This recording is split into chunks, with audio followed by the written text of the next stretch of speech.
How's it going, everyone? In today's video, I'll show you on how you can set up your Voicemeeter banana for streaming. So first things first, you want to open up the application, and the first thing that you want to do is to make sure that the system tray is selected and the run on Windows startup. So in that way, if we exit out of the application, it will only be hidden onto our Windows tray right here.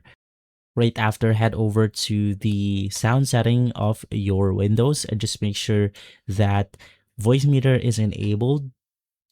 There's going to be a lot of inputs, but it's going to be the Voicemeeter input right here. And for the microphone, it's going to be the Voicemeeter out B1. In my case, I've already changed out the name right here just to make things a lot easier. Now, heading over to the application, you want to, of course, select your microphone, and same thing with your main speaker right here. You just want to make sure that you click this specific button until this icon shows up.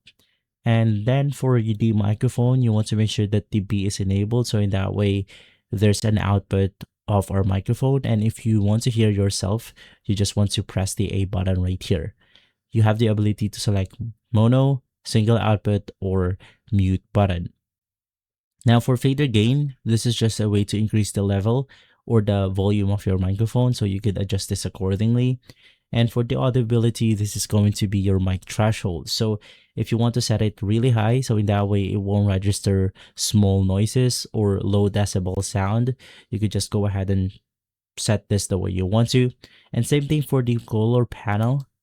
Hello, hello, hello, test, test, test. Your voice can go ahead and change. You could control the high notes, the brightness, the echo, and many, many more. So you just want to adjust this accordingly, and from there you should be good to go. If this video has been helpful, leave a like, subscribe, and follow us for more videos like this. Thanks for watching.